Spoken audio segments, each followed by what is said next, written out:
Bismillahirrahmanirrahim. Assalamualaikum warahmatullahi wabarakatuh. Ya, sebelum kita mulai pembelajaran hari ini, terlebih dahulu kita berdoa ya. Berdoa dimulai. Berdoa selesai. Oke, saya absen dulu ya.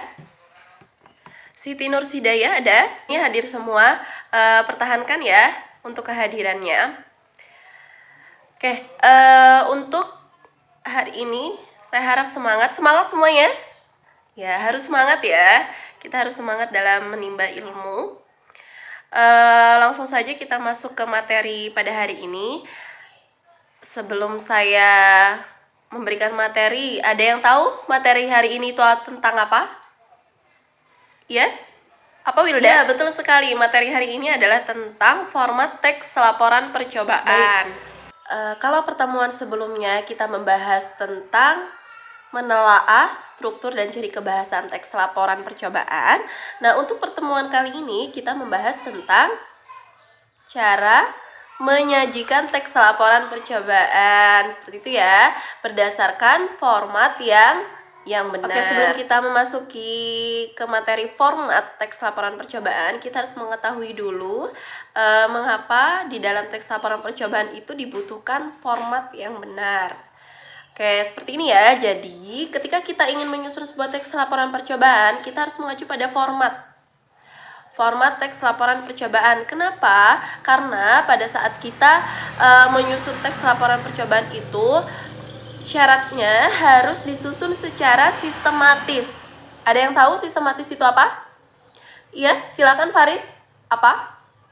Betul sekali. Jadi sistematis itu berurutan gitu atau tertata seperti itu ya.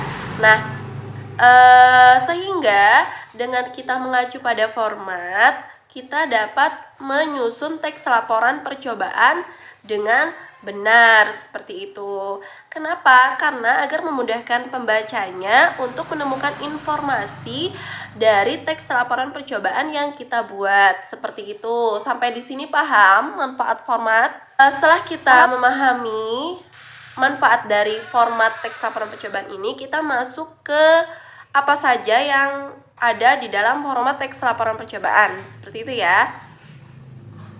Sebelum saya menjelaskan, mungkin sudah ada yang tahu format teks laporan percobaan itu seperti apa? Apa saja di dalamnya?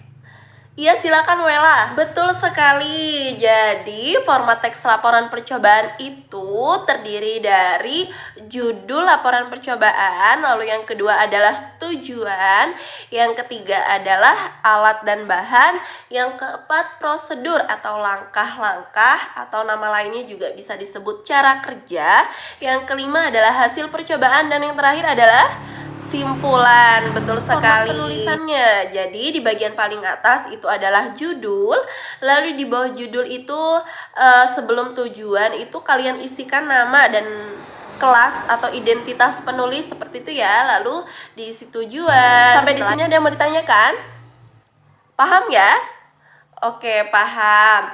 Nah, agar kalian lebih paham dalam memahami format teks laporan percobaan, saya akan memberikan lembar kerja yang dikerjakan secara individu. Tugasnya adalah kalian membuat sebuah laporan percobaan ilmiah sesuai dengan format yang benar. Bisa? Oke, bisa ya, pasti bisa. Kalau kalian paham dengan formatnya, pasti kalian bisa membuat teks laporan percobaan. Sebelum kita akhiri, saya akan ulas kembali bahwa yang kita bahas tadi itu adalah tentang apa? Betul sekali, format teks laporan percobaan terdiri dari berapa, Rofiki? Dari 6. Apa saja, Mila? Oke, betul sekali. Sebelum kita mengakhiri pembelajaran hari ini, saya akan memberikan satu pertanyaan untuk mengulas kembali dan mengingatkan kalian kembali sampai mana kalian paham dalam materi ini. Satu pertanyaan ya. Oke, sebelum kita tutup pembelajaran hari ini, kita berdoa terlebih dahulu. Berdoa dimulai. Berdoa selesai. Terima kasih atas kerjasamanya dan semangatnya. Hati-hati di jalan. Assalamualaikum warahmatullahi wabarakatuh.